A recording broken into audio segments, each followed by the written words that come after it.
How can I get tons of followers and make money as a content creator? Today, we sat down with a YouTuber who's been doing it since the beginning, and there's certainly an art to making it happen. Welcome to The Art of Possibility, where today we have a YouTuber, multi-instrumentalist, and my longtime friend, Mr. Lewin Barringer of the channel GarageBandandBeyond.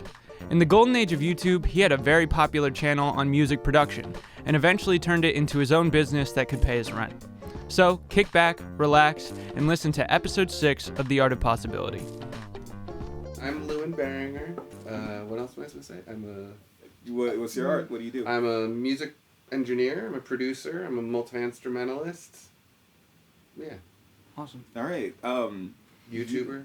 Yeah, YouTuber is a big part of it. Yeah, I'm like, oh yeah, I also did that. I mean, 14 years, right? 14 years, something like that, yeah. Yeah. That sounds right. I know, because I went into, into the videos and checked what the oldest one was. The Wild West. Yeah, and that's only on that channel. Like, I have my personal channel, which is like before YouTube channels were really a thing. Mm-hmm. You just would have a channel with your name, basically. Yeah. Right.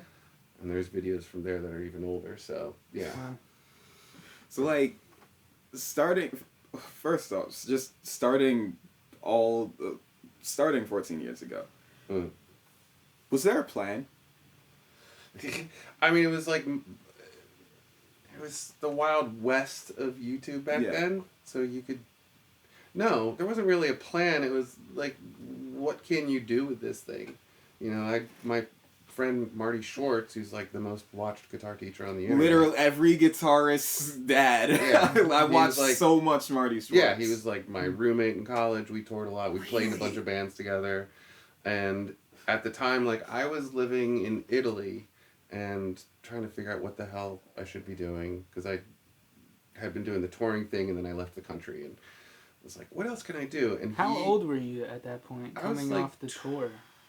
29, 30, somewhere around there, 28. Yeah. In Italy?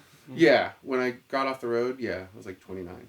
Mm. And he had just gotten laid off from his job as an elementary school teacher, and was like, I'm going to try this YouTube thing. So he called me, and we talked about it, and he was like, yeah, you could do it too. And But we didn't know, like, you could monetize a channel. We didn't know what could come out of it. We just knew that suddenly there was this thing you could do. And so, I mean, for me, my first goal was like, let's see if I get some free stuff. Like, can I get some free, like, guitar strings or whatever? Right, from companies was more in your head. And so then you'd write to companies, and I'm doing this thing, and they'd be like, what do you do? You know? So, I remember, like, one of the first things I got was, like, a string cleaning tool, and I was, like, very excited about it. Yeah. But this was free. This means something. Yeah. Somebody else gave it to me because I'm important. You know? But it was amazingly quick back then, because I remember it was like within a year, like AKG started sending me microphones and stuff, and I was like, oh, that's crazy. Yeah. So suddenly, and then I was able to start monetizing the channel, and that really, you know, then it was like, oh, I can make money with this? Okay. How many years of just doing the like, for nothing was it before you started turning it, like, before till it you was like really on making like interesting money? Like, yeah, I mean, 2 or 3 years of like really pushing, you know, and then it was like, then the money really became like really what is interesting money? Like 15,000 to 20,000 a month. That's interesting money. Yeah. I honestly, that's interesting. Yeah. I feel like the like AdSense is such a black box, because no, depending on what YouTuber you talk to, like, it can be cents. Casey Neistat will talk about how it's just literally cents. He doesn't make any money off of YouTube. That's not true. He says that, but it's not true. Yeah. And Casey Neistat's easily making $150,000, $200,000 a month off of that thing. That makes sense. I mean, it's all taxed, and he has I'm sure he has overhead his places, and he has houses all over the place. And a team, probably. I mean, I think, because, like, the majority of his stuff, you can tell he shoots it himself. Yeah. You know, and I think, like, a lot of creators still do that. I mean, Colin Furze. Love that dude. He just did an interview, and he's like, I did hire a team at some point and had, like, a camera guy and an editor and all those things. He's like, but sometimes I'd be building these things, and then there'd be some, like, problem, and I'd have to sit there like scratching my head for hours. Meanwhile, I have a camera guy just sitting there like, are you ready to shoot? You know, so he fired all of them, and he's like, he still shoots and edits all his own stuff. Right. And he's Wow. like, yeah. Yeah, that makes sense. Marty has like a production company behind him. He has like a big studio with camera guys and all of that stuff. I guess that really makes sense for him because like I've watched so many of his videos growing up. That's funny. But like from what I remember, is always just him sitting there, white screen behind him, pretty formatted kind of thing. Yeah. It's well, before Marty Music, he had a thing called Guitar Jams. Yeah, I watched Guitar Jams. Yeah. That's And I was on Guitar Jams a bunch, and that definitely helped my channel. Like Guitar Jams started taking off, so he was like, "I'll help you however I can help you." Right. So that was really huge, and yeah, and then there was a whole thing, and that company imploded, and then he had to turn around and start all over again from scratch. But I mean, he had his name, but you know, the algorithm doesn't. You can't just like start a new channel and hook. Can't so tell he YouTube had to build I'm it not back. a new person completely. It's basically a fresh I think he identity. just passed 4 million subscribers like this week or something. Yeah. But I mean, he pushed and he made those videos in the first place. He Before had the drive anybody. to be a creator. So once he came back and did it from scratch again, it wasn't even. No, it wasn't exactly zero. Right. But yeah, Right. He definitely had to rebuild, Right. and that was interesting. You know, and that was the thing about his channel is like he did it before anybody. It was like the same thing with GarageBandandBeyond. When I started my channel, like literally no one was doing what I was doing. Right. Like I definitely feel like I invented the format of like how you review guitars, how you review microphones on YouTube. I watched a video the other night and I was like, this looks exactly like one of my old videos. Right. I was like, I could tell. Do you it's what not. year I'm not like it was when you started. What when I started what like YouTube in general. Oh, 14, what year? 14 years ago. 2007? 14 years ago. 2009? Right, but your older channel, Yeah, I think 2009 is probably when GarageBandandBeyond started. Right. Yeah, that sounds about right. But yeah, you know, it was a barren wasteland. You could do anything you wanted. So if you were organized about it, you could really do something, you know. Right. And so anybody with that work ethic and the ethic, like, I don't want to go get a job, like, I want to stay here and do this. It was fun. It was a lot of fun. And then, you know, it becomes less fun. But, Do you think it's harder to do that today and be successful at it versus it was back then? It's as easy as it was then. I think you have to have the focus. And it's a little harder now just because the production value's gone up so much. Right.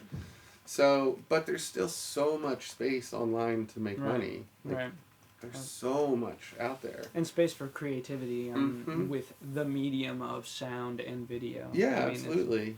Yeah. You know, it's... I see a lot of people nowadays, like, almost being like, oh, the market's oversaturated when they're talking about making content and it is. like making art. And yes, it is, right? Especially when you live close to a big city, it seems saturated more with and more. Terrible art.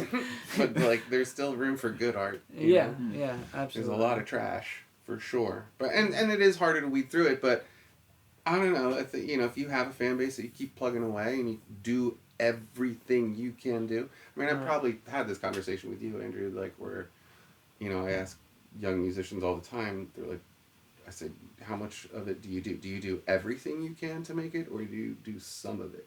Right. Like, do you and know what does that look like? Like, what does that look like between are you doing person literally and person? everything you can do, or are you just doing some of it? Because if you're only doing some of it, it's never going to work. Right. Those days are over, you know. But now there's like a plan. There's a trajectory. You can look and emulate anyone. True. And you can. And you have more resources to learn with and to work with. Like, I mean, when I started my YouTube channel, I had a video camera. Mm-hmm. I mean, literally, I was using like a high 8 video camera. Wow. Oh. Yeah. iPhones didn't exist. Yeah. I mean, iPhones existed, but they were not quality. You couldn't. You had to buy a camera. It was like $2,000, $5,000 for a good one. Right. It was really, really expensive. A camcorder was like $500 or $600. Like, okay, and it looked terrible, and it was, right. you know, terrible. But it's crazy how like things have changed so much, but still nothing has changed in that Mhm. regard. Like it's still like 2000 to have the standout camera. Like this looks awesome, Yeah. right? Versus like paying 200 and you get a pretty good camera and this is nice. And Yeah. you can work with it, right? Like the margins are still there. Right. Although the lowest common denominator of that has come up in terms of capabilities. Yeah, it's just the ability, like the accessibility to technology is so much easier now. Yeah. You can Yeah. get good quality. I mean, a whole recording studio can be on your phone. Yeah. Right. You know, with Right. a $50 interface and a Yeah. cheap microphone. You're like, Yeah. You have some, like, GarageBand is light years ahead of what the Beatles or the Rolling Stones or anybody had. Right. Definitely. I mean, they had 4 tracks. Yeah. Yeah. And I have basically unlimited tracks, you know? Yep. So yeah, it's never been about the technology what makes great art. Right. But now, if you need the technology, you need the technology to make the art. So the accessibility of it now is so much easier and so much better. Yeah. So yeah, you can really make some amazing stuff at home. And you know? I see people like clambering to this idea as well that like they need, especially in audio, that they need the best stuff in order to make a good It's project. the biggest. Which It's all marketing. That's right, all it's marketing. all marketing, right? And because like you were saying, like the most renowned records in history were made with something that is 10 times less capable Yeah, than what you have right Absolutely. Matter of fact, speaking of that point, have you seen any of Jim Lil's videos where he like there's this dude in Nashville who has made these videos under this he's branded them, he's called them Tested.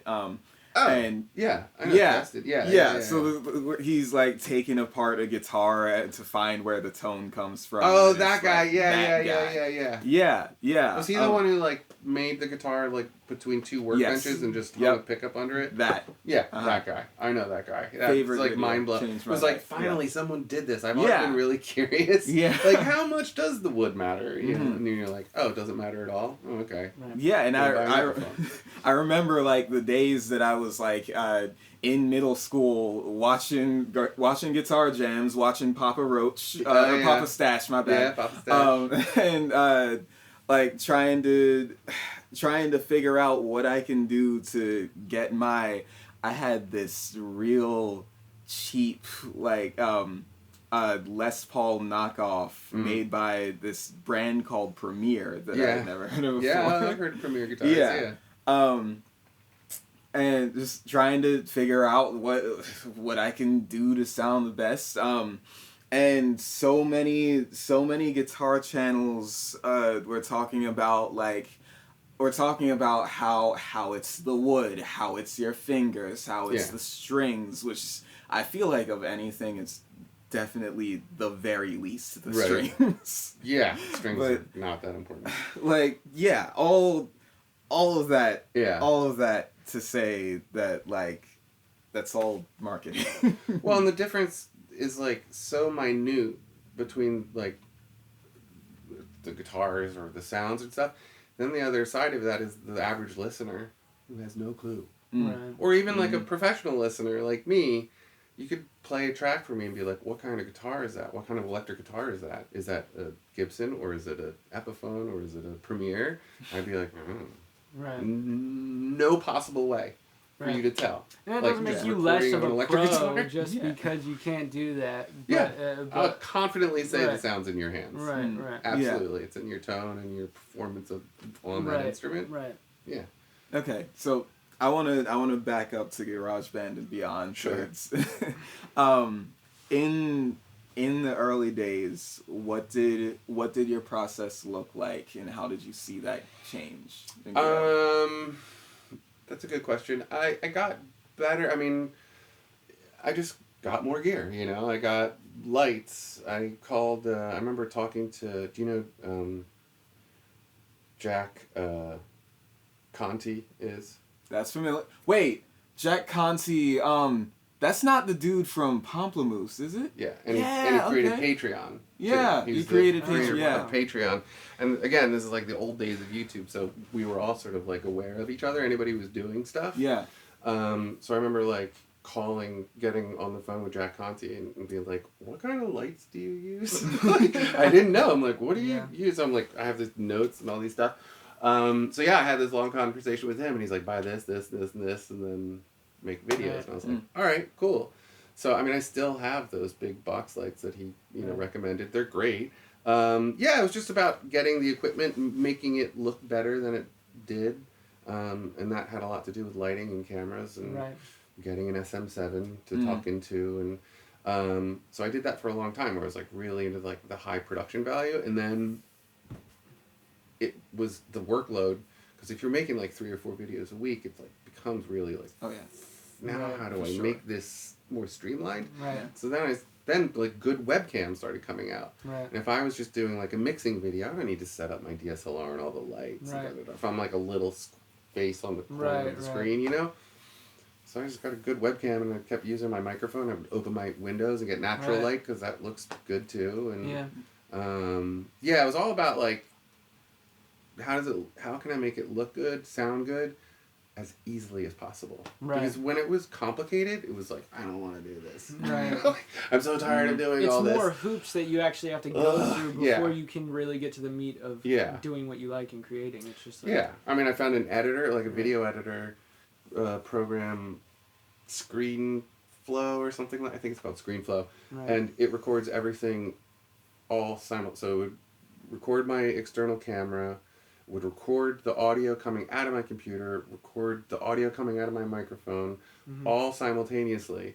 And when I would be done a video, I'd be like, click, and hit stop, and it would pop up all in the editor, all lined up, everything just ready to work. I'm like, that's huge. Just like programming your editor to read your export file. Yeah, I'm not exporting files anymore. I just got everything right off the webcam, and like the Logitech webcams are so good. Yeah. Like even the old one I have, it's like the C930 or something like that. Still great. Yeah. Especially when you're in 1080p and you're dropping it down to a little box in the corner. It's like 1080p can only show so many pixels. Right. So like, you know. Well, what I was saying earlier, it's like the average listener, I think I got off of that, but the average listener has no clue of like, they don't care either. Yeah. Like if the content is engaging, that's the most important part, you know? Like if the content's interesting and something people, and you're good on camera and you're good on the microphone, that's what people are, you know, they gravitate towards that. Those little minutes, I'm playing a $5,000 guitar, I'm singing into a $2,000 microphone. The average listener has no clue at all. Yeah. You have to be engaging, and you have to be interesting, and you have to be good, and you have to provide that breath. Yeah. That you're not going to get if you have a $2,000 microphone if you don't have it. Yeah, and it doesn't matter if you can use a $100 microphone. If you're awesome, you're awesome. You know? So do you think being a touring musician before you did that helped? You kind of you could bring some of that stage confidence to your own little private stage, or do you think you already had like that kind of confidence beforehand? Yeah, probably from touring and performing for as many years as I did. You definitely learned a lot as a person over that time, I would imagine. How long were you a touring musician before you started this project? 9 years, like full-blown coast-to-coast touring of the United States. And then after that, when I moved to Europe, I started a different band there, and I started touring bands there on a much smaller level, but it was more fun. Still touring. Still touring. I hated the big tours. I didn't like the big festivals and all that stuff. It was not as fun. I mean, it was fun the first few times you play like 30,000 people or whatever. It's exciting, obviously. But the more you do it, and you're just like, why is the bass player like 100 feet away from me? You know, and like the only way you can hear the drums is through your monitor. And then like the bigger the stages would get, the farther the crowds get away, because like the front of the stage is, you know, 20 feet, and then there's like the security area, and then there's like a VIP section, and then the audience is back there. So you're like really disconnected. And you know, we were like any other band. Small venues where we're always like really close, riding around in a van together, and suddenly you get out on the stage and it's like spread out. Like, what is being a musician if you can't look your audience members and your band members in the eyes? Yeah, well, and we were working on a really grueling schedule. We were bleeding money, like every organization. Like basically what happened to us is we got picked up by the William Morris Agency, but that was only after we were able to sell, on average, in our markets, 1,000 tickets at $25 a head was like, that was our goal. We did that on our own. As soon as we started making money, then the vultures started circling. Right. And so they're like, we're the William Morris Agency. We're the largest agency on the planet. You know, I mean, they, at the time, they were still with, and they still are, like Rolling Stones or, you know, whoever, Taylor Swift is with them. And do you know, feel like it's you guys had any other options other than to go with them at that time? Well, someone hangs the brass ring out in front of you and says, we're going to make you the new Dave Matthews Band. You're going to like, and they're the biggest agency on the planet. And you're like, we'll do that. We did it. We're here. And then thing not to bite. Yeah. And that's what we were working towards, was to get on those bigger stages, to get past the theater world like that we had cultivated ourselves. We needed help to do that. But then to do that requires people and people crews require and money. Somebody organizing. Instead of like 5 of us in a van or an RV, it was like suddenly there was 12 people in a bus. Yeah. And it was like, oh, great, the drum tech is eating my food or whatever. Like, what is this kid's name? Hey, stop eating my food. Like, what is going on? Why are all these people here all the time? I'm so bored. We all went nuts, but yeah. What did it look like cultivating the theater scene? Like, what did you and the small band do personally to like? We hustled like nobody's business. I mean, keeping in mind this like predates all social media and all that kind of stuff. Yeah. But we would hustle. I mean, we'd make the best posters we could possibly make. Schlock them up around every single town. We'd go around with like, we'd make like 2,000 handbills minimum. Because you understand, like, if you hand out 1,000 of them, you might get 10 people in. Right. So like the numbers, it's a numbers game, right?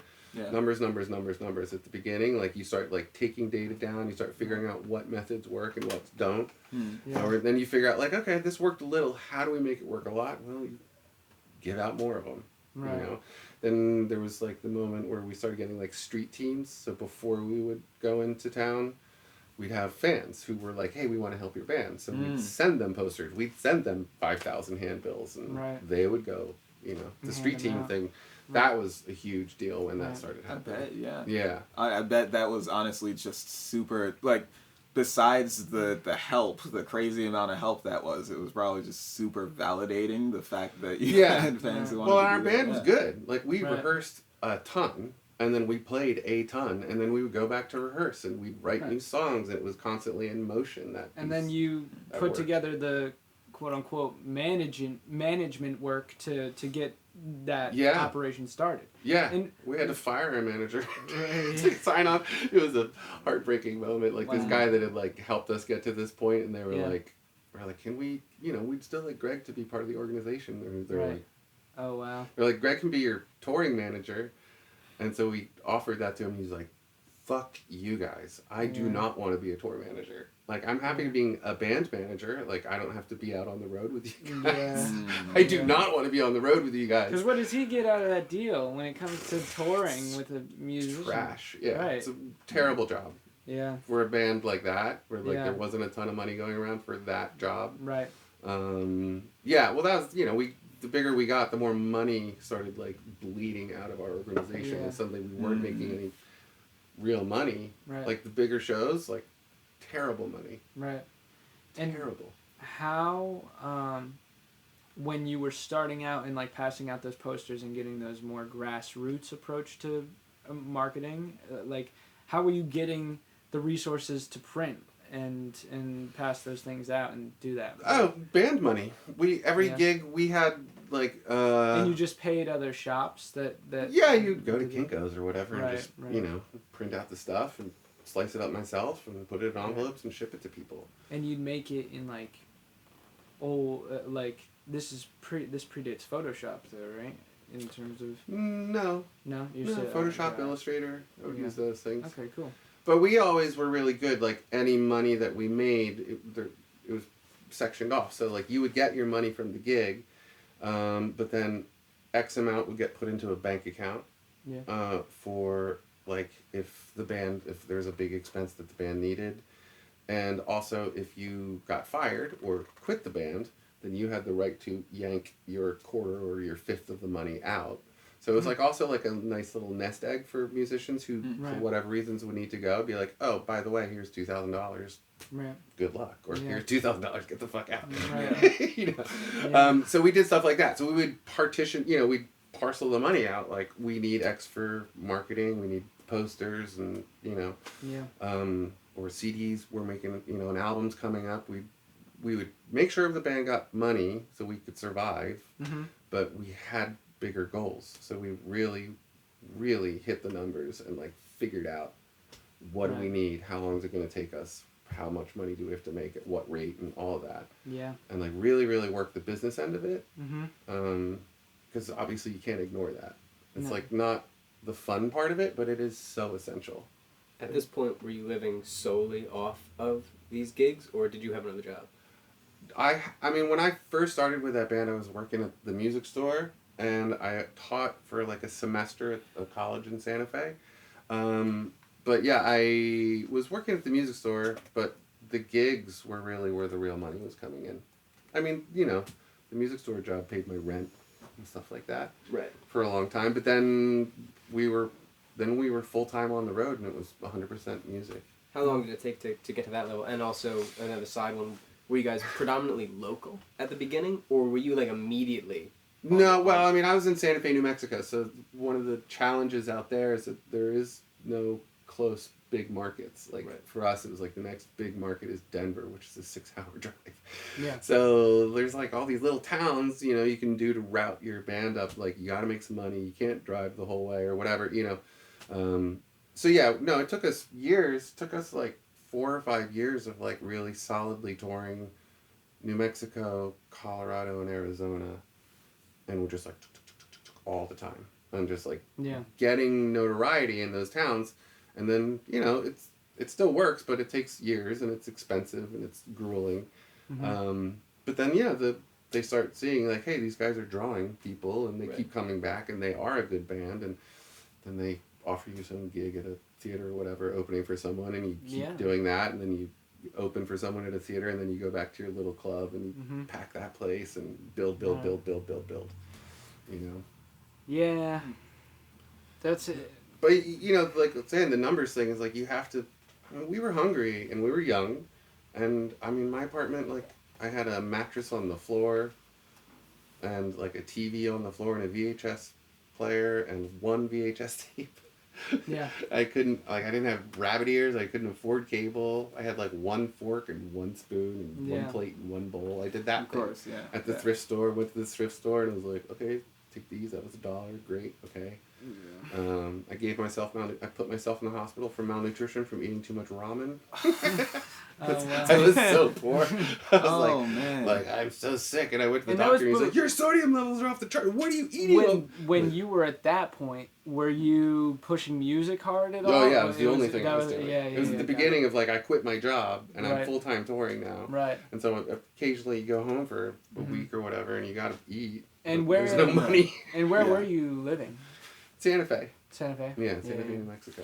At this time, by the way, where was streaming at? I figured your Didn't band exist. it didn't exist at all It yet. did not exist. Okay. There were still record stores. And yeah. all that. Right. And so like your band, were you putting out CDs and Mhm. stuff? Were you, okay. Yeah. Yeah. Yeah. The band was called Standing Wave. And yeah, we put out 2 albums. Like one live and one studio thing. Mm-hmm. Yeah. Cool. And the album was very different than what we were doing live, which was sort of funny because like we'd honed these songs like really nice 3.5 minute like real gems, but then we got like put on this jam band scene in Right. Colorado. So suddenly we like turned it into a jam band, and it was killing. Like in our market, it was Right. killing. And But there's no space for well-ironed 3.5-minute songs in the jam. No, scene, that's not what right? we were. We were like Yeah. hanging out with all these. You know, we Yeah. were hanging out with String Cheese Incident and Yeah. Widespread Panic or Leftover Salmon or Yeah. you know whoever, Blues Traveler. We spent tons of time with those guys, and that's what was going on. And I remember we went to New York. We had a showcase at the Electric Factory. It was like every major label was there. It was like Yeah. a major label showcase. Like, everybody was there. And I remember, like, somewhere in the middle of, like, the second or third song, like, the guy from Capitol, or maybe it was, like, A&M Records, he got up and walked out, and we were like, oh, that's not a good sign. Right. And so at the end of the show, it didn't go well. And, like, we played great. We did our normal touring show. Like, Right. we've been doing this for years. We know what we're doing. And our manager was like, what the fuck was that? I told you tight and right. And we were like, yeah, we don't really. That was tight and right. And he's like, no, you idiots played like 6-minute songs. And we're like, yeah, but they were tight as shit. He's like, no, idiots. And then so he gave us, like, the songs he's were like, tight. Here's, We felt right. He's like, you know what jam bands don't do? Yeah. And we were like, what's that? And he's like, sell records. They don't sell records. Yeah. We just put you in front of every major label record company, Right. and you just handed them garbage. Right. They can't sell that. What happened to the album that you guys made? We're like, we made that thing like 2 years ago. We have developed into something else now. Right. That the band doesn't know how to work. We were just riding that wave. I remember the moment the leader, and I was, my own kind of asshole back then, but I remember the leader tried to reduce it down, and he's like, I really want it to just be about the songs. Yeah. And he was like, we'll cut a lot of the solos, and I was like, oh, fine, you want to make the fucking Dave Smith show? Fuck you, motherfucker. Like, Right. I like taking solos. It's part of the fun part. Blah, Yeah. blah, blah. Yeah. Idiot. Oh, Like, man. no, we should have honed it down. But, Right. Hmm. Yeah. In hindsight, in your view, do you feel like you could have? How do you feel your performance as a musician was back then in comparison to in the years after you were touring? Because you've never not been. I'm a good playing performer. music. Right. I mean, my music degree is music performance. Right. And I was taught by some of the best people that I could have been taught by. Yeah. And so I learned how to be a performer Right. when I was in college, So And do you feel like school is what gave you those opportunities to Yeah. push in the long term? Really? Yeah. definitely. Interesting. Just being surrounded by other musicians doing Right. their own thing Right. all the time. Yeah. And like at my school, we had a mandatory open mic night. It was called Music Forum every Thursday. You had to sign up at least like 4 times a semester. You had to perform. It was for the grade. Right? Yeah, and it was just no. That was it. Was not graded. Oh. It was an ungraded mandatory open microphone. Like you Yeah. had to perform. Right. You didn't have to go. What would happen if you didn't do it every 4? You would lose a credit. I think it was just like 1 credit or Right. something. Right. Okay. And it was ungraded, but like your attendance was Right, you know, yeah, how you yeah, did yeah. it in your performance. So, and it was never, you didn't get feedback from teachers or anything. It was just Right. there so you can And- perform. Force do you you to feel practice. Just hone it. Just work it. Do you feel that facilitated a student community based around that? Oh, Yeah. absolutely. Yeah. And we were all doing our own things. I mean, at the beginning, I wasn't even a music major. I was actually a film Right. major. And then you started hanging out with those Well, crowds. I found out that they had this open mic thing, Yeah. and so I started going to it and like playing with Marty. Mhm. Marty and I were doing that, and then I didn't get into Marty and I did not get into the film department. Right. Like it was a year worth of candidacy, and then we didn't get in. We didn't have the grades, Right. and I was bitching about it in the theater building, and the music director walked by and he's like, I couldn't help but overhear your conversation. He's like, if you'd like to be a music major, you can be a music major. And I was like, ugh, but do I have to audition or something? Because I knew I was not going to Right. be good at like a college level. Here's a bunch of Yeah. sheet music you got to Yeah. read. I was like, that's not going to work. And he's like, no, I've already heard you play. You can be a music major right now if you want to like walk over to the registrar's office. And I was like, say what? And so I was like, yeah, okay, I'll be a music major. Right. It was like boom, boom, boom. I'm, all angry. I want to be a filmmaker. Yeah. And then this guy's like, you could be a music major. And it was like, that was like the whole direction shifted in that like very quick moment. Right. And it And felt the rest is- insignificant to you there, but do you think that moment was Oh, it was pivotal? the absolute Right. pivot moment for Right. sure. Sounds like it. Yeah. For sure. Yeah. And it was so like off the cuff and out of nowhere. Right. So then I remember calling my mom and being like, I'm going to be a music major. And they were all like, no. No, of course. That was supposed to be a hobby. She's like, that was just supposed to be for fun, for hobby. Something to do around the house. Like, no, I think I'm going to be a performer. It's like, Yeah. oh God. Did they want you to do something They specific? were down with me being a filmmaker. Really? But Yeah. for some reason, they thought Really? Hollywood was going to be okay. Right. Really? Yeah. Director seems Huh. seems Don't ask better me than why. a touring musician for some reason. Well, my friends who did end up pursuing Hollywood Right. have all done very well. I mean, I Yeah, have my fair friend enough. developed all those shows for Netflix. Right. They did On My Block, and which was like Netflix #1 show like 2 years ago. Wow. And his wife started a show. Awkward was the first scripted show on MTV. Awkward. Yeah, Issa Rae awkward. yeah, Really? yeah. His That's wife is Issa Rae. No. Or- His wife is Lauren Lundgrich. Okay. Yeah, she was the head writer and in charge of creating Awkward, the TV show Awkward on MTV. That's pretty nuts. Yeah, and then they got it out of MTV and into Netflix, and now they develop tons of shows for Netflix. Wow. Yeah. So my friends who did choose Hollywood, most of them really work a lot in Hollywood. Right.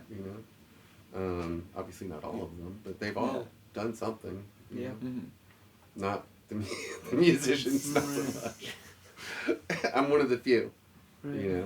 Definitely one of the few musicians that still plays at the Mhm. rate that I do, Yeah. and still makes music the way and Mhm. the quantity that I still do. Right. Um, But you create a lot. I mean. I create a lot and I mix a lot for people. Like I Right, told you, right. I have this second album for this guy in Australia that we're working on now, and he's been great. And his stuff is like all over Australia, like television, Right. a lot of commercials. He got some big commercial out of Japan. He sent me this video, and I was like, no way. Holy Awesome. shit. And he's like, yeah, Yeah. it's doing great in Japan. Like, that's crazy. Because we did that all on GarageBand. Right. How did he find you for that? My YouTube channel. Okay. Yeah, that makes sense. Yeah. That's that was a big thing, because I always realized, the YouTube thing is a wave, and at some point I will start, and I have been, that's what's going on with the channel now. It's not what it used to be. So I always knew that I needed, a plan B, but that will come out of the channel, and so for me, that was, being a session musician, or an engineer and a producer. Yeah. And just saying, hey, I open my doors up, you send me material, I will work on it. Yeah. So. Yeah, that makes sense. I mean, everything comes and goes in Yeah. waves. Yeah. But to ride on the top of the wave at the golden age of YouTube. Yeah. What was that like? We didn't even know it was what it was, Yeah. Now I look back and I'm like, oh, that's what it was. But back then it was just I don't know, am I doing well? There was no metric to measure it against. Yeah. Nobody else was doing what I was doing. Nobody else was doing what Marty was doing. You could tell Marty was doing well, but I knew the numbers he was doing. Yeah, we didn't know that that's what was happening. In the moment, it was like, oh yeah, the thing works. Great, Yeah. And the checks start rolling. You get your first big Google check. You're like, yeah, okay, that's nice, Yeah. I remember taking one of those checks to my dad and being like, check that out. And he was like, no way, for making videos? Like, yeah. It's like, I That's never awesome. thought. He's like, I thought you were nuts when you started that. So there wasn't really a point when maybe you saw one of your videos do a couple thousand in one night, and you're like, Right. huh, am I doing something here? Yeah. Or, Yeah, I mean, there was definitely moments where I'd wake up and I'd be like, holy shit, that thing got 15,000 views overnight, But again, there was no one that I could measure it against. So we didn't really understand exactly what was creating that success, right? And then it became a different formula, keep making those videos. Well, I already made it. Make it again. If it did well, slightly different spin, make it again. It will work again. But none of us knew at that time that was the method. We just kept making what we were wanting to make. That's what I did it. The way most people were doing it was whatever interested me in that moment, I would just make videos about it.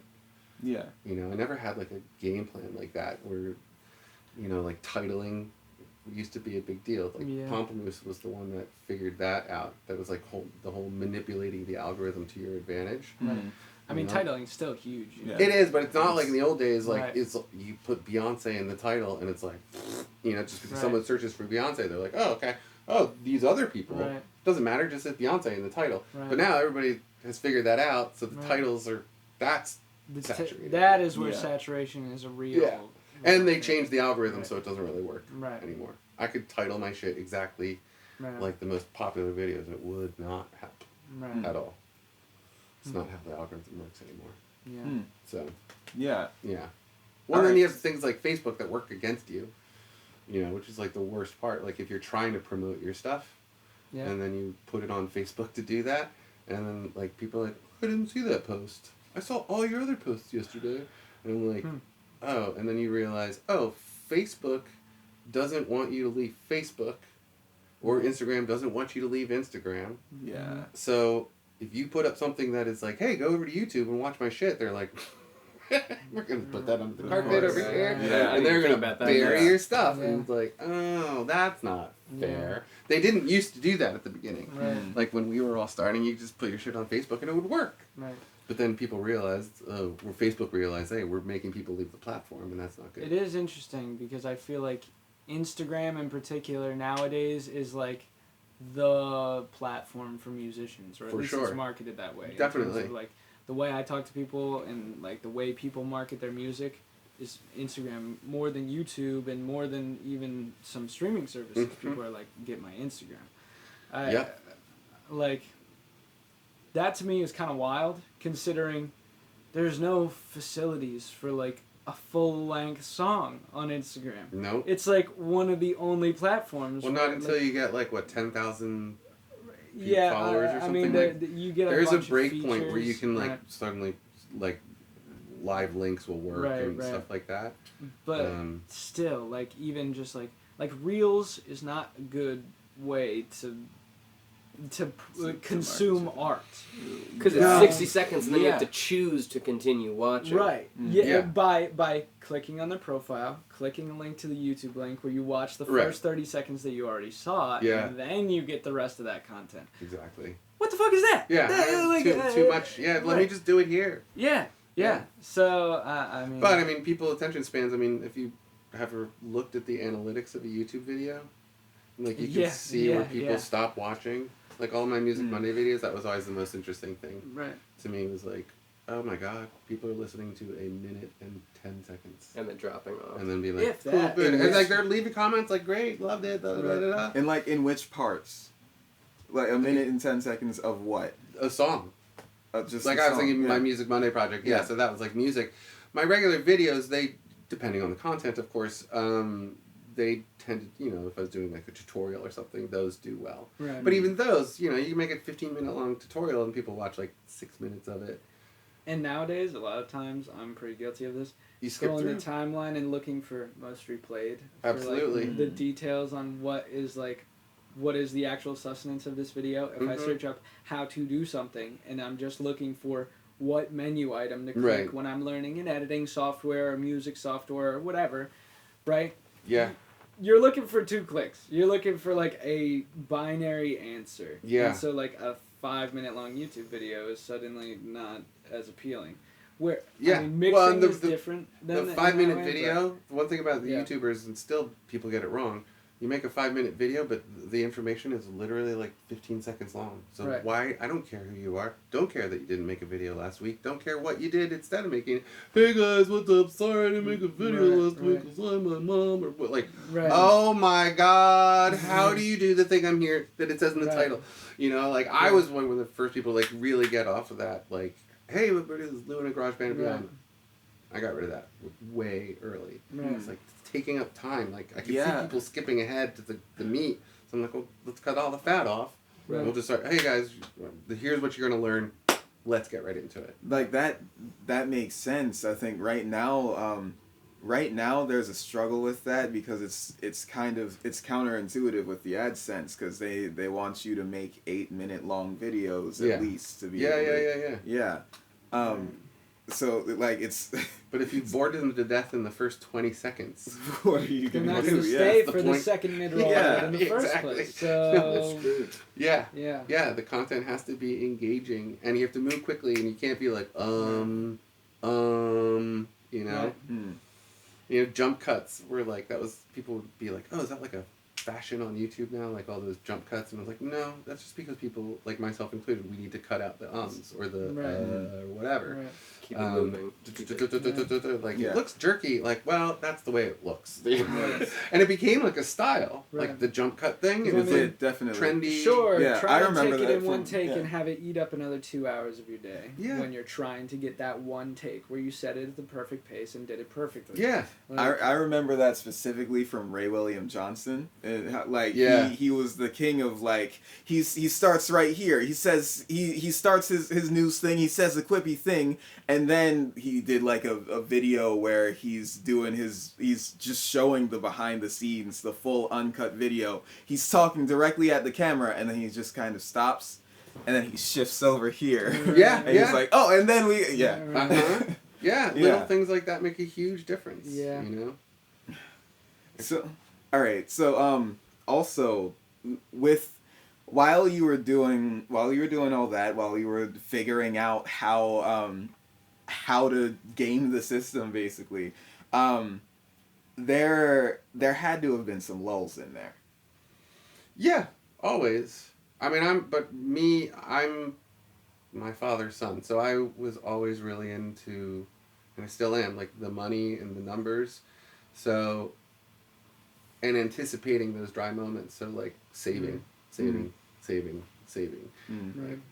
Like I know this is not going to be a forever thing, so I put as much money I could away, and then I started investing in things. You know, so Yeah. like what can I do with this money? You know, and I don't leave it in bank accounts. I make sure it's, you know, there's no point leaving it in a bank account when I can have it in another account and it's going to make money just because it's over there. Like my money making money. Like, yeah, please. That's great. Let's do that. Right. Leave it in the bank. It does nothing. It just sits there as a big lump. It doesn't anything. Do you do the all my money is in investments kind of thing? Yeah. Or- Not okay. all of it, obviously. I definitely have a Vanguard account, but then I bought an apartment building from my dad. And so that, with that money that I built up, you know, and so that was, and that's still paying itself off, but that's another thing. Like in the future, that will be a profitable thing. Yeah. Right. Right now, it's like, I make a little money from it, but not a ton of money. No, But yeah, one day it'll yeah, be different. but, yeah. You know? How much longer? Is out of curiosity. On that particular building, the one I live in, like 10 years. Okay. Yeah, I probably have 10 years. So, but I mean, some people, mortgages, depending on how big the building is, can be 30 years, you know. Right.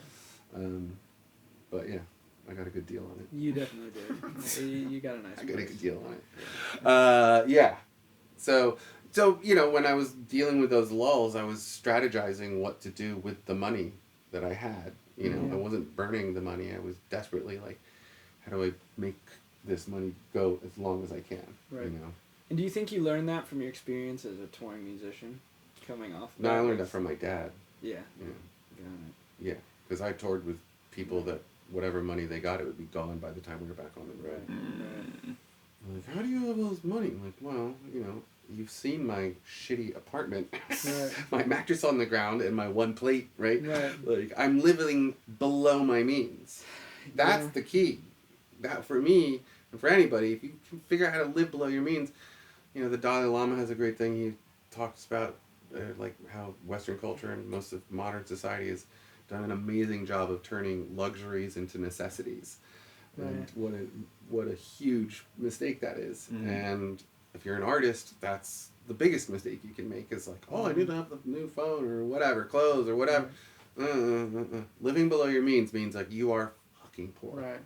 And see, it's hard when the new phone is also synonymous with your capabilities Yeah. to create your art. Right. You know. Well, and then every time you turn around, like, fine, you want to get the phone, but we're going to put you in debt to do it. You're going to Right, pay an extra $500 on the thing. Yeah. You know what I mean? So you have to be clever about those things. Like, well, all right, how do I buy the You phone gotta in one big strategize swap? a Like, lot. here's all the money. I'll buy the phone in one big Right. check and done. I'm not paying extra for that phone. Which is the same kind of strategizing that you're doing when you're going through the lulls of, Yeah. of your YouTube channel, Yeah. and you're like, oh, money's got to go somewhere. Yeah. Money has to keep coming in overall across the board. at a Yeah, so I consistent had rate. the studio work Right. was awesome. You know, Right. session work, gigs, all of that stuff. I Yeah. mean, I was still gigging while I was doing GarageBandandBeyond. Yeah. Yeah. How often though? Depending on what bands I was in at the time, I mean, at least 2 times a week.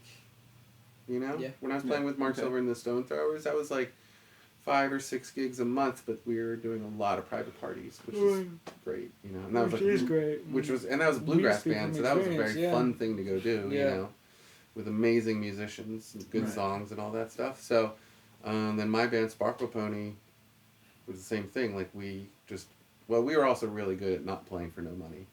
Right.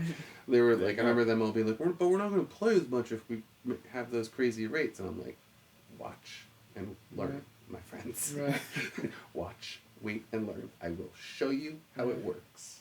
And I keep trying to tell your dad, but he refuses What, to to raise take- his rates. Right. Oh my God, he makes me crazy. Yeah. I'm like, how much am I taking away from this gig? Are you crazy?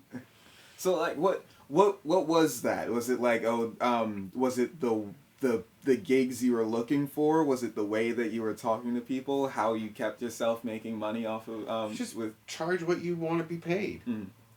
If you have a good band, like, you know, Spark Pony was awesome. And we built that band up to an amazing point within a 2-year period. Right. Like, our minimum pay was $2,000 a show.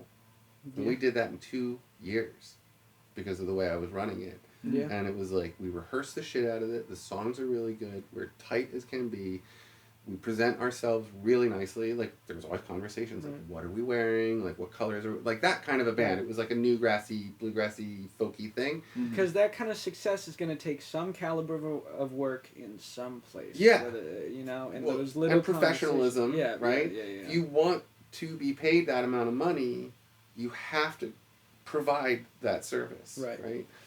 But yeah, as soon as we started charging that money, it was like not a problem at all. Right. Like people, the band couldn't they were like, I don't understand how you're doing this. And I'm like, because now people are calling me and saying, we Right. want to book your band. How much does it cost? And I go, $2,000. Yeah. And I go, okay, here's your check. Right. Cool. People have money to spend on artists and music and entertainment budgets. So to just get to that point and then hang out in that bubble is You just have to charge that much. right. It's just a And provide confidence them thing. with, Well, yeah, pro- like, provide yeah. them with the skill and confidence. Right. Yeah. The and like the meat and potatoes of that is actually getting together as a band and rehearsing it and doing making the project what it should be Right. in order to have it be a marketable service. And the nice thing is once a band's up and running and well rehearsed and stuff, you don't have to do it as much, you know. Right. After a couple of 'Cause years people, or whatever, you know. you do a little brush up. Hey, we got a new song too, or whatever. You can do like regular little rehearsals, but it's not like the rule at the beginning. We're Right. working extra hard, but no, you know, you just charge what you want to be paid, Yeah. and that's it. You know, I learned it. I remember I had a friend in Santa Fe. He wasn't like a famous guy or whatever. He booked himself at a theater, and I remember he was charging like $45. Keeping in mind that going to see like Nirvana was $20 at the time. Madonna was $50, and he was charging like $35 or $40. And I was like, how the hell? And then he almost sold the venue out, and he did a lot of good posters.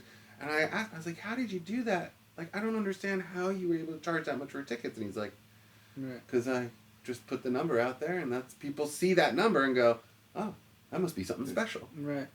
And how do you feel about the morality of that? I know, like, Nirvana in particular is like, there's an interview where they're like, $25 a ticket, what the hell, we'll never go higher than that, that's insane. I mean, it's nice to be able to say that. You know, they were in a very, they said that while they're sitting on MTV. Right. Like, Right. Yeah, exactly. It's nice to sit up on your high horse like that, but no, I don't have, no. People have money. Yeah. And musicians are always undervaluing themselves and the service that they provide, right? People are like, oh, just play the guitar. Like, especially if everything else is getting more expensive. Yeah. Music should get more expensive too. So I mean, what? $100 a man has been the Right. the flat fee for 60 fucking years. Right. Meanwhile, like, inflation has happened. Right. And so now, like, by those standards, we're making $10. Right. You know?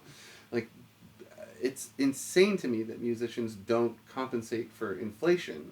Yeah. Because it's happening all around us Right. daily. Every second of every minute, the money in my wallet is losing value. Right. Yeah. So, and I always tell people, it's not the prices going up, it's the value of the money going down. Like Right. a burger is a burger. If it didn't Right. become more valuable, it's Right. still just a hamburger, Right. right? Or a cheeseburger. My dad, taught me that. I mean, it was like a big deal when a hamburger went from 10 to 15 cents in his day.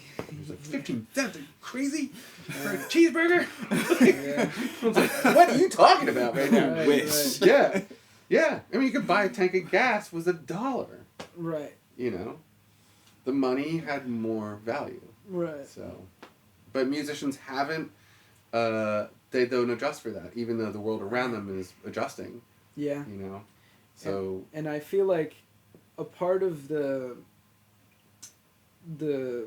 musicians not evolving with that comes with a lot of musicians on the who are just starting out on like the quote unquote lower level of the food chain mhm. are going to naturally devalue themselves and the art that they're trying to make.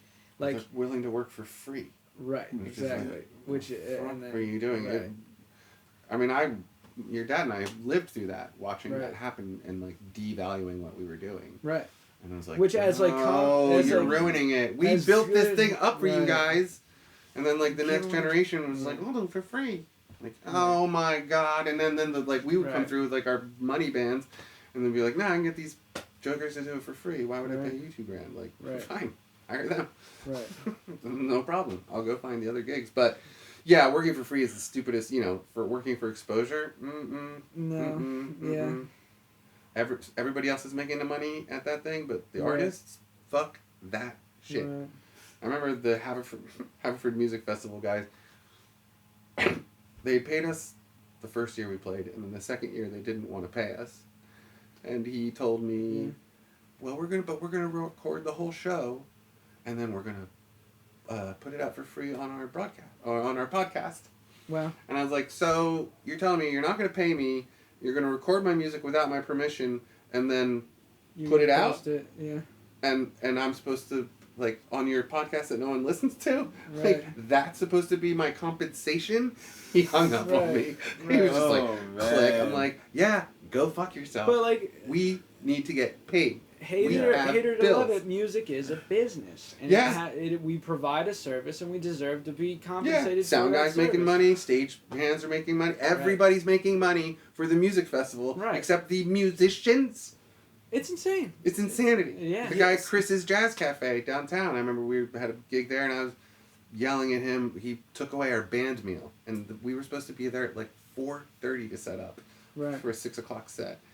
And they used to make like a big pot of stew and on rice and feed it to us. Right. Great, beautiful, thank you.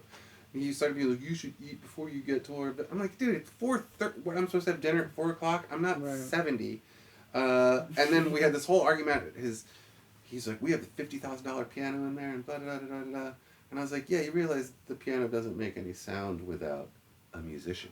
Right. Like, yeah, nice piano, great, but it's Yeah. worthless without me, which Right. we deserve money. Like, the Right. people who play the instruments we have a $50,000 PA system. Like, yeah, again, Shitty useless. investment if you won't pay the Yeah, freaking useless band. without Right. the musicians that you're not paying. Like, do you not comprehend what I'm trying to say here? Yeah. Like, you Really? need Yeah. us to make all your stuff work. Right. Otherwise, yeah, you can stand there and turn it all on, but it just goes Right. without us. It's just draining electricity. Yeah. We are so undervalued. I remember there was I think it was Toby Keith or something years ago was talking about when iTunes first came out and songs were 99 cents. And he's like, Yeah. and you know what else you can get for 99 cents? Like an app that makes fart sounds on your phone.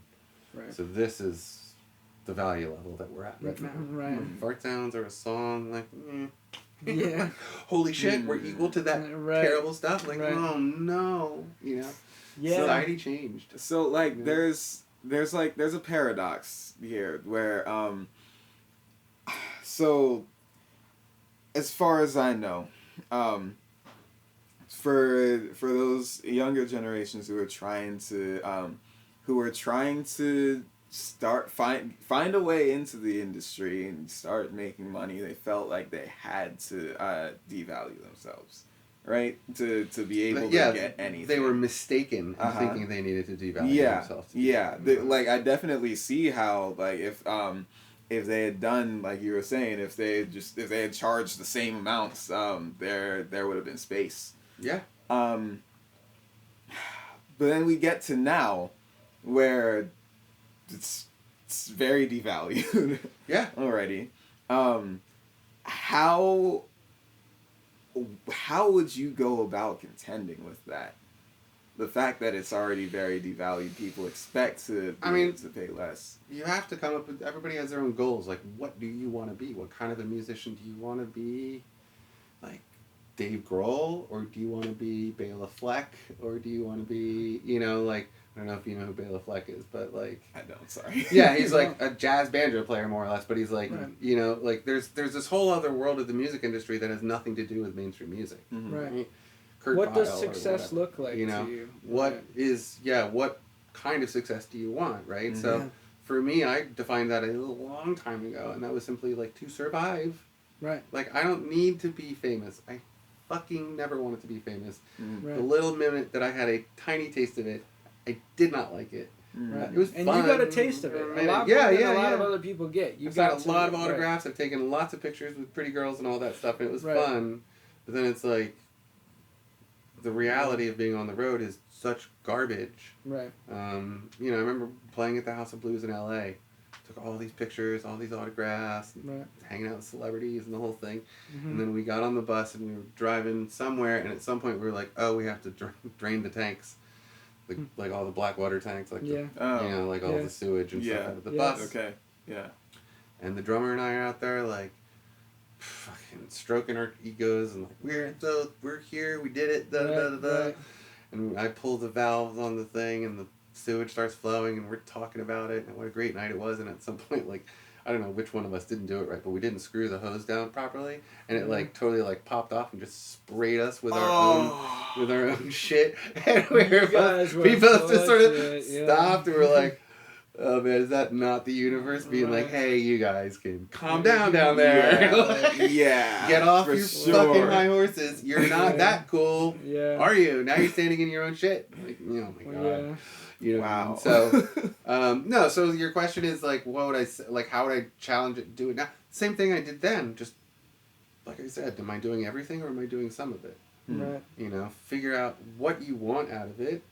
How much money you need to survive changes as you get older and your needs change or whatever. But when you're young, And what do you want to do with your life? Just Yeah. literally in terms of where do you see yourself in 5 years? Where do you see yourself in 2 years? Where do you when see I was your yourself guys' tomorrow? age, when I was 20, it was very in the moment. Like I Right. just want to make the best music I can make now. I think that's true for most Yeah. artists. In Like thinking our out to the music future was like our futures were like maybe a year out because we had a goal, like we want to Right. make an album, so Right. we need X amount of dollars to do that. Right, X amount of We dollars. want to buy a X amount of van, time. we need X Yeah. amount of dollars to do that. Yeah. So those were our like long-term goals. Right, that's You know? I mean that's definitely where my head is, Yeah. and I'm like, But they're short-term goals They to are. get you to the next level where you can Yeah. actually make some real long-term right, goals. right, But they're all like the small steps come first. yeah, For sure.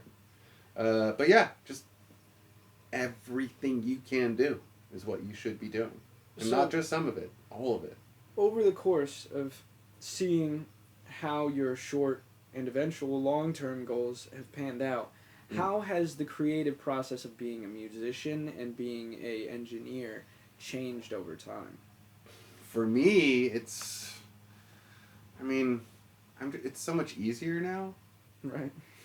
Just because of the years of practice and experience under your belt, you pick Yeah. up your instrument and you're like, Be oh, like, yeah. boom, Oh, yeah. there's Done it. my $200. It took me 15 Right. minutes. Right. Yeah, it's $200 per song for me. Like any instrument Yeah. that I'm on, I have a per song rate. So Right. like the guy from Australia, I'll As a play, performer, like 3 that or is? 4 instruments. No, for like session work, Oh, my recording yeah, studio yeah, stuff. yeah. That's where my real money comes Right, in. right. These guys will send me guitar and voice and be like, I want you to flesh it out. Anything you want, bass, guitar, whatever you want to play on it. And I'd say, cool. And so I'll do 3 or 4 instruments on it, and like Right. $200 a pop per song. That's You make a good. whole album. And it's I mean, that's like a deep 10, pocket 15, album 10 to from 15 somebody else. yeah. But I mean, you know. Yeah. But people have money. And Right. like some of these guys are really talented. Like this guy, Sean, that I'm talking about is very, very talented guy. Yeah. So it's no hardship to work on. Right. It is more interesting when I get songs that are like, oh, this is awful. Yeah. But then there's that challenge of like, how do I make it good? You know? Right, and right. at the end, it's like, yeah, all right, that's good. And it's still Okay. part of the craft, you know. Now Yeah. you've been given a very special puzzle that Yeah. you have to figure out. I now. have a very special set of skills. Right, Yeah, like, right. yeah, I Yeah. definitely can make your turd shine. Right. You know? Right. How I never thought it would sound that good. Like, Right. I mean, what's me like neither. what's the ratio here? Do you think you get more of the turds than Oh no, I got more talent now. Okay. I mean, a lot of my customers are like repeat customers. Okay. Right. You know. Yeah. And I have. Because you've been doing this a long time now. I'm doing this a long Like, time, and I have one guy. I mean, we've probably done 40 songs together. Sammy Wow. Sammy Vile sings a Yeah. lot for him. Mm. He writes good songs, but he doesn't know. He's not a great player. He's not Right. a great singer. Right. So he sends them to me, and like we turn them into like full Real blown songs. productions, Yeah. and they sound great. And Mhm. he's really great. happy, and he just plays it around his house for his family. Right. That's his goal. That's what Right. his success as an artist and as a musician looks Yeah. like for him. Yeah, he's like, I hire a ringer, he makes Right. it sound great, and then it comes back and it sounds, yeah, I can listen And to it it and sounds show it great. off to my friends. Listen Right. to this is a song I wrote. Da, da, da, da. And then Cool. the guy I paid to do it pays his bills. Yeah. Because you know Yeah. I have reached a point in my life where I'm able to just put dollars into it financially. Mm-hmm. But those dollars help somebody, you know. Yeah. Like, Yeah, it's a you know? lot easier now than it was Right. at the beginning. Like now, like my system is very regimented, and I know what I'm allowed to do, and what I can. And you have those connections instead of having to build them from Yeah. scratch. Like hitting up a stranger over DM saying, "Hey, Right. let's make a song," is a big leap compared to hitting up somebody who you've sent literally one message to. Yeah. Like, literally one message when it comes to the online interface of things is huge. It's the biggest leap. You go Yeah. from a completely insignificant set of pixels to a person who is Yeah. involved in my life and the things that I am gonna do. you Yeah, know? yeah. And like I've had that experience working with producers who are in all different parts of the world. Like my first project that I put out, the producer is from Austria. Yeah. But Nice. me and him really like I heard his songs, I reached out to him over Instagram, and then we had we talked back and forth for a while over the course of time, and I was like, this is a really interesting beat. I like what you did here. I like what you did here. Right. This is how this project can come together to be mutually beneficial for both of us. Yeah. And the internet has made that possible. I was just gonna say the Like- internet's like made that world Yeah. so much Right. more Yeah, accessible. I for a little bit over the pandemic, I was working as a songwriter and I would record like vocal and guitar parts for people on Fiverr, and like I ended up doing like a bunch of songs with this dude from France. That's funny. Yeah. Yeah, it's funny who's out there, you know. Yeah, Guillaume, if you happen to see this podcast, miss you. But like I think it's definitely it's amazing how that's possible. I really wonder if say 'cause I had stopped Fiverr. Say if I were to keep going with that and try and turn it into something like you have where I can charge $200 for a guitar part. Right. If that would still actually work in the market, because like I mean you That's can what session players do. That's like, just yeah. what we do. yeah that's what's expected It's like, with your here's repeat the number customers. if you want me to yeah. play, and if you Yeah. can't afford it, see you later. Yeah. Somebody else can, and I'll work for them. I still feel torn about about how you could build that up on the internet and with a thing like Fiverr or like any of those, because it's like they expect like 15-cent burger prices. Right. Well, I with didn't that. start it 200, right? Yeah. I mean, I started Yeah. at like 75 an Mhm. instrument, I think was what I started at. So that's a lot of money for. Yeah, but I'm playing a $2,000 guitar with, Right. you know, 40 years worth of experience behind it. So, Yeah. like, there's a lot And of you would good still value for start that right. money. So you had started doing that late into your career, though. Yeah. Whereas I think a lot of people on these platforms and on these spaces these days are people who have just started playing guitar and are trying to figure like That's right. they Yeah. haven't fully grasped like shows are where you go to broadcast your music and, and play it. But and so social media and Fiverr and things like that are outlets they use as a result to get money for their but just like we were saying like about the artists who play for free, it's like the same thing. They're ruining ruining, but like they do deserve a platform to share what they want because nobody would ever get better unless they had a place to practice. Right. So it like in the same way that you would go to an open mic, the filter by low to high exists on Fiverr, you know? So, I mean... And I mean, you know, to get as good as, like... The only person I think that I've seen who's gotten as good as, like, a touring musician who doesn't tour is your dad. Right. He basically tours. Yeah. But locally. Just right? locally. He's out there. My dad is a machine. He plays 6 days a week, and he does, like, 10 shows in that time. Right. It's insane. It's insanity. But he's basically working the schedule of a touring musician, but from home. Right. And that's how you hone your skill. Right. You have to play so much to get to that level. Right. And perform it that much. Right. Like, it's one thing to rehearse, but it's a whole other thing to perform it. You know what I mean? And once you start, like, performing it and performing it a ton, that's where you, like, as a musician, it's just, like, that's where you level up a lot. A lot. And I feel like when you're working with the same crowds, especially, like a crowd that is familiar to you, like you could have 40 people in your audience, but you know all 40 of those people. Yeah. And because you've seen them come out before. The element of stage presence has a different meaning to it than if it's a crowd of 40 strangers. Right. You know? And, like, it's an art form in itself to work that stage presence to get to a point where you can be at a big venue, but it still feels like you're just going and hanging out with a couple of your friends. And depends on the show you're doing, depends on the band and the music and all that, of course. But yeah, I mean, making your people feel good while they're there, it's really important. It is. It's like why I don't love going to see Fish because they never talk to you. Yeah.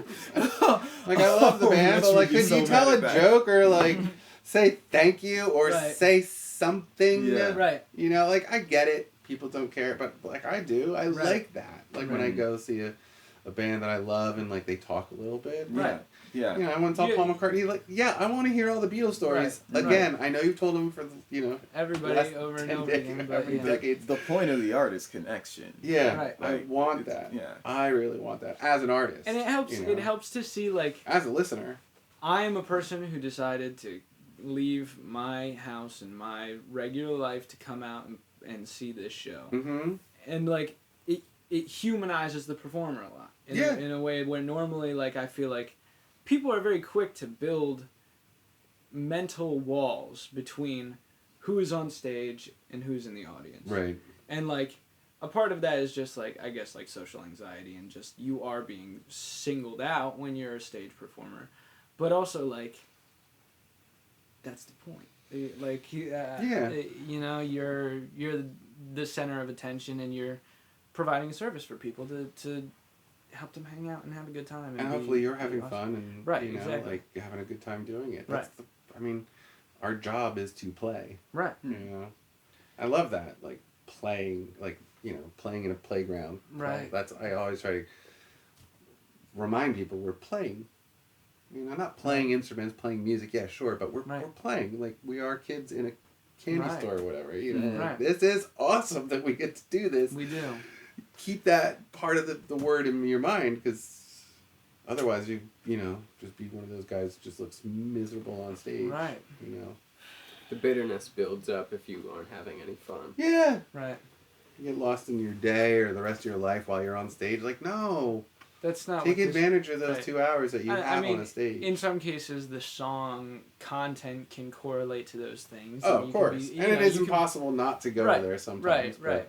But You gotta I live in that absolutely moment. agree with you. I feel like a lot of people have lost the idea of we're playing Yeah. right when we're standing on stage. Mhm. And like, as much as it is a tough balance, because as much as I want to deliver a well-ironed product to people, especially with well-rehearsed songs and whatnot and Right. things, I'm like, ooh, that sounds really good because we practiced it and we made it perfect.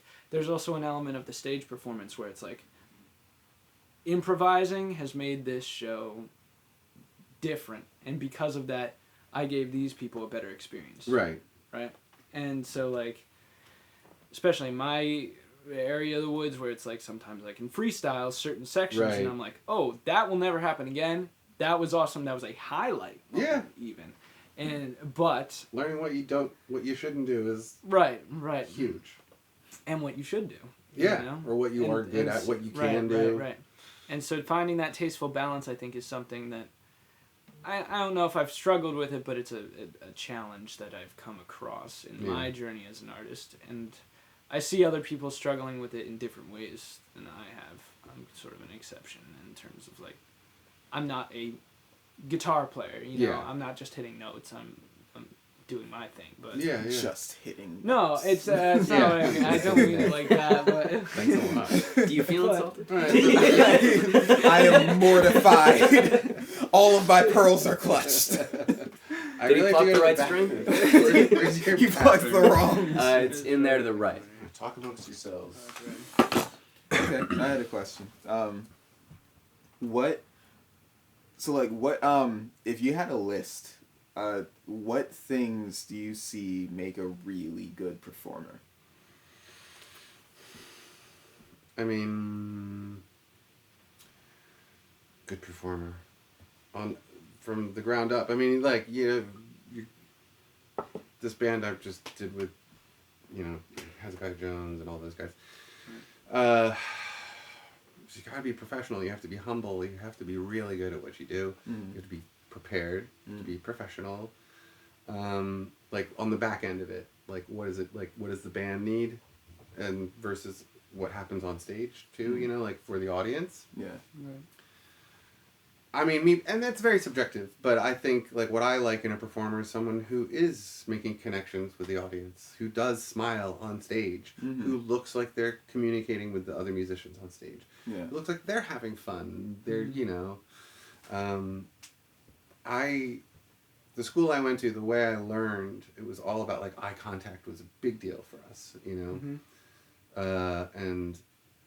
it's a hard thing to find. Like I've been harping on those guys in that Van Morrison band. Please, can we get some eye contact in this band? I request it. oh, between performers. Yeah, Yeah. And like your dad and I are really Absolutely, good at it. yeah. Hezekiah Jones and I are pretty good at it. Right. But Marissa was saying, my girlfriend last night, she was like, I could see like Angie, her friend, they were watching me making great eye contact with everybody, and they're like, they never looked at you once. And I was like, well, it's not exactly true. Like your dad gives me like glances out of the corner of his eye because he and I work together. He's good so at being much. really subtle about it too. Like, Yeah. Because we work he's- together so right. much. He knows what works with me. Right. And Raph took my request and was like, okay. Right. And I like, see made eye Raph contact. looks for my dad a lot. And Yeah. Another thing, like Raph and my dad have worked together so much over Right. the years. You and my dad have worked together so Yeah. much over the years. Yeah. Just not as a complete project Yeah. together. But like the other musicians, were not. Right. And it was very frustrating. So, I like, people who are fun on stage, who give me the energy that I want, Right. Yeah. People who aren't staring at their feet, people who don't think they're cool. Right. It's like, newsflash, you're not cool. Right. If I'm at your show, guaranteed you're not cool. Mm. Guaranteed you're doing something that is not cool. Right. And I'm there to see you do 'Cause that, everybody that's does what I it. love. Everybody's a human, cool right? and Yeah. everybody's not cool. Right, It's right. like, get over yourself. Right, exactly. The ego thing, sucks, Yeah. You can have it when the stage lights are off, fine, be a diva, Right. while you're working, Yeah, diva. whatever, do your thing. Hey, my ex-wife was A diva. yeah. Yeah. Yeah. The best piece of advice I ever got from a musician that I'm friends with was is when you're on stage, if you're making the other guy sound better and he's making you sound better, and you're both giving, then you're both going to be elevated. Definitely. As opposed to trying to be the coolest, fastest, best lead guitar that you I mean, do the best that you can and be professional. But if you're competing, you're going to make him sound worse, and because he's sounding worse, you sound worse because you're not in sync. And you're making people feel bad. Right, and you're hurting and you're that like other hurting person. someone's So that's feelings. not fun. It's no longer the playing in the candy shop like we're talking about. I It's played one time with, do you know who Dickie Betts is? no. The one of the original guitar players from the Allman Brothers. Oh, really? I was playing with his son in Florida, like Jacksonville or something like that. And their mandolin player was not there. And I never met these people before.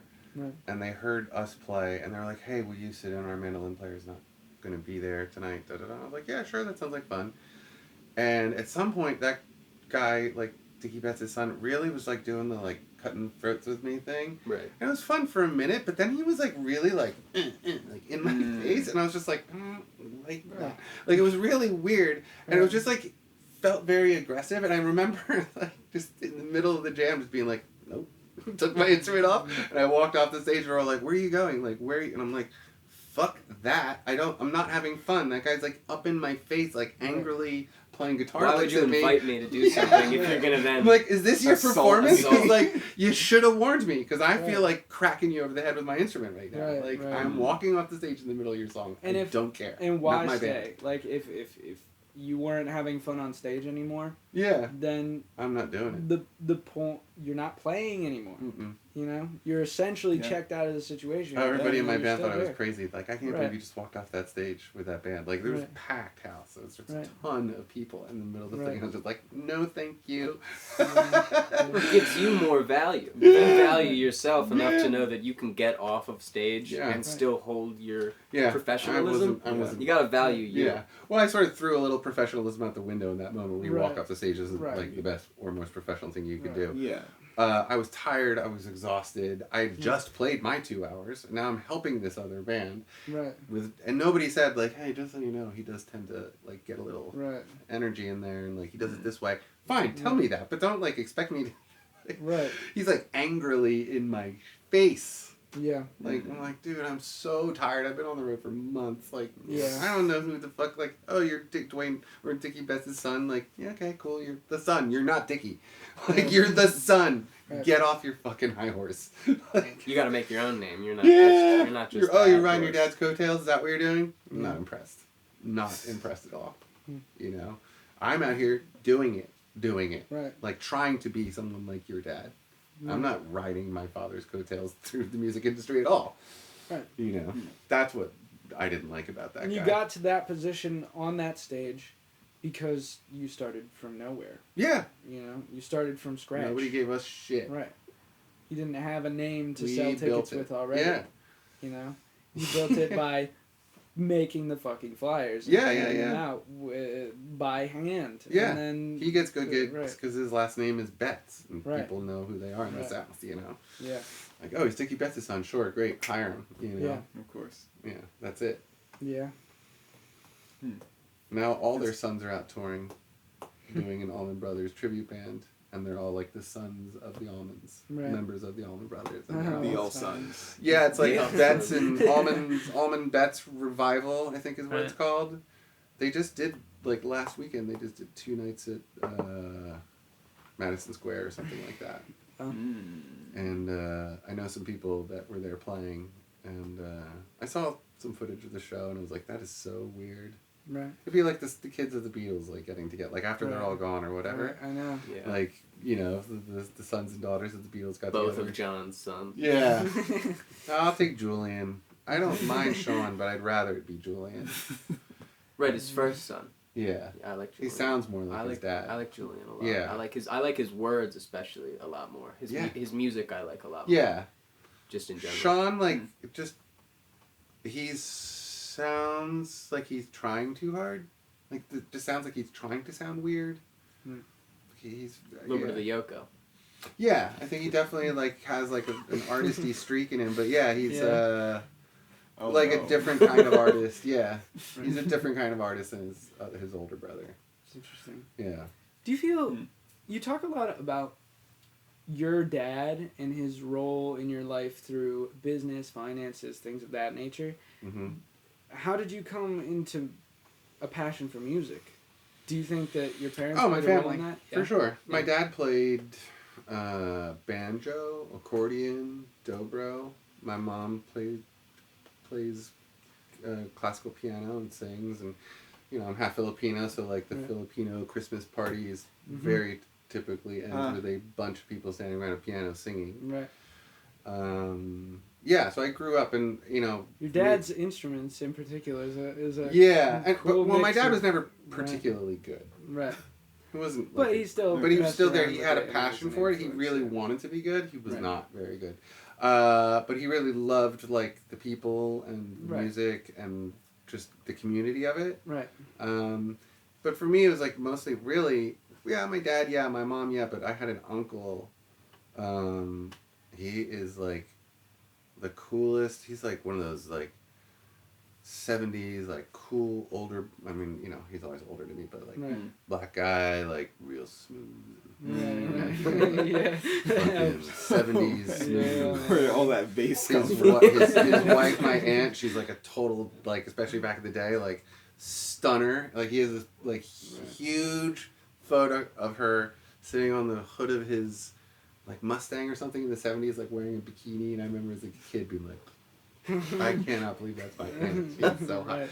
Anyway, those two would play, they were folkies. Yeah. And they would, like, play Peter, Paul, and Mary, and, like, he played and finger-picked guitars, and I was like, wait, what?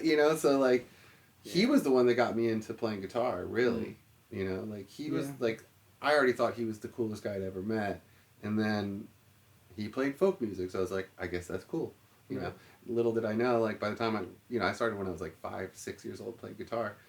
By the time I rolled around to high school, like, I could only play with my fingers, and like everybody's using a pick, and I was like, do I need to learn how to do that? That seems clumsy, and it was really awkward for me. Wow. Like, why am I supposed to do this? Well, if you want to play these songs, you need to use a pick. I'm like, but I can do it with my thumb. Like, not the same, Yeah. Yeah. But yeah, he was the big influence. Tim Williams. Now he owns a Christmas tree farm, but he's still super cool, and he still has his.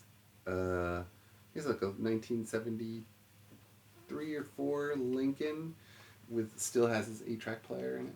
Nice. Oh wow. Like black leather, black car, tons of chrome, black leather interior. Yeah. That's his vision of success in music, dude. He got the car, he got the Christmas tree farm, and he was hanging out. Yeah, and he was like an investment banker, but he was like, he loved his folk music. Right. Do you still predominantly fingerpick? No, I play with pick now. I'm cool now. No, I definitely still do a ton of finger picking. Right. I'm very good at finger picking, and that's what I grew up doing. But then especially on mandolin. When I hear you pick up a mandolin, specifically. Well, there's no finger picking on a mandolin. Yes, but like the rhythmic aspect of like finger picking and whatnot, I can definitely directly. Like guitar, like that kind of stuff is so much fun. I only ask because that's where I'm at. Picking. I'm horrible with a pick, and and I'm a finger picker. Yeah. No, I'm good at both. Yeah. I should probably be good at both, but we're not there yet. Yeah.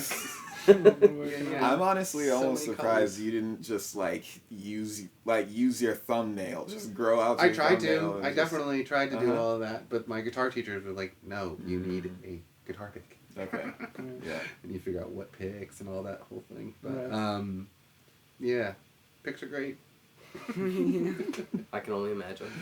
and expensive. My mandolin picks are like $35 a pop. Really? Yeah, That's insane. Oh man. they're really good though. I mean, it's worth every penny. Right. Yeah. Just don't lose them. No. Don't I'm lend good at them. Or sometimes you have good days, and I found like 2 or 3 of them in like I did some laundry and some house cleaning not long ago, and I found 3 of them. I was like, ooh. Hey, Ooh, $100 very worth nice. of Very material nice. just got Exactly, given like back. $105 worth of guitar picks. this is a brand new and pair of Olympics. jeans Like, right yay! here. Yeah, not bad. Yeah, no resale value on those things, but Right. for me it was like finding gold. Right, Like, exactly. ooh, I just found 3 of those things. That is Yeah. great. Yeah. All right. Yeah, I mean it's looking like it's time to wrap up. And so first, thank you so much. Welcome. Thank you. Dropped a lot of wisdom on us. Happy to help. um It's what we do. You know, it's what the older musicians did it for me, so I'm always happy to like help the next generation. You know, someone's And- got to steer you. we need it. Yeah. Yeah. Is there any way that that anybody listening to the podcast can support you? Website, Instagram, whatever. No, it's okay. I'm good. All right. Okay. Cool. I am an island. I float all by myself. Totally fine. But thank you. Are you out, also you a know- rock? No. No, just an island. All right. I'm not your stepping stone, if that's what I you mean, want. Garage Band I'm and trying to Beyond. No, I mean, watch my Music Monday videos. That's the thing I'm the most proud of from GarageBand and Beyond at this particular time. You know, Right. Music Monday videos were the most fun and the most satisfying creative thing I've done in a long time, Okay. All right. which we didn't talk about, but Right. We we didn't meandered, get so there. It's It's all right. It's all right. Yeah. Music Monday playlist. Just look for that on GarageBand and Beyond. Cool. Okay. I did 97 songs in 2 years. Wow. Yeah. Yeah. Yeah. Yeah. Nice. Released Wow. every week. You know, the whole idea was that they were one-day productions, Mhm. including writing them. Right. It's like wake up in the morning, write the song, record the song, Yeah. shoot the video, Yeah. Mm-hmm. mix, master, edit. Video comes out at the end of the day. Right. I did Very 97 of those things. That's All original just- music. That's insane. Yeah. That is. I rapped. You've seen my terrible rap. I've seen this rap. Yeah. Wasn't that terrible? Yeah. The fun of it was getting to do that. Right. Just right. like something so out of my now you comfort get to zone. say that you're a rapper. Now I can say You I went on rapped. tour in Europe. Yeah, I can say I have rapped in like, and you can Right. see it somewhere. Once Right. partook Once. of I the wrote a rapping verse. genre. I wrote a verse, and that's it. But it, you know, just doing something way out of my wheelhouse. That was the best Right. part of that. That's And that cool. project was that. Experimentation is good. You learn Oh, some things that awesome. things that you can't do, things that you can do. Things like if you're gonna release a song every week and you don't want to bore yourself to death, you have to try Something else. something different. You know, like your dad has told me like he could never do it, and then he'll also be like, and I hate that song. Like I always really liked this song and never did that well on the channel, but I've always really liked this piece of music. And he's like, can I be honest? This is the worst thing I've ever heard. Oh. Now I want to listen to it really bad. So I'm like, well, geez, dude, you could. He was like, I'm just being honest. I hate this. That's why we're best friends. Right. Like, all right, thank you for not Wow. stroking me. That's way better. That's what you give me the Oh, straight man. line. Yeah. Wow. So, well, yeah, thanks, guys. Yeah. Fun. Thank you. Garage This was Band awesome. and Beyond. Check them out on YouTube. Yeah. Thank you, Lewin Barringer. Thank you. Thanks, Lewin. Your insight about multimedia production is always an interesting trip to hear about, and I can't wait to meet you in the studio next. Next week, we have the incredible Grammy Award-winning producer and multi-instrumentalist, Mr. James Poyser, from the band The Roots. See you next week. The Art of Possibility podcast, featuring Casey Brown, Moses Stubbs, Bobo G, and Andrew Curry, is brought to you by Mechanizer Studios and AG Digital Media. You can find us on streaming services everywhere, and on TikTok, Instagram, and YouTube as @ArtofPossibilityPod. Thank you.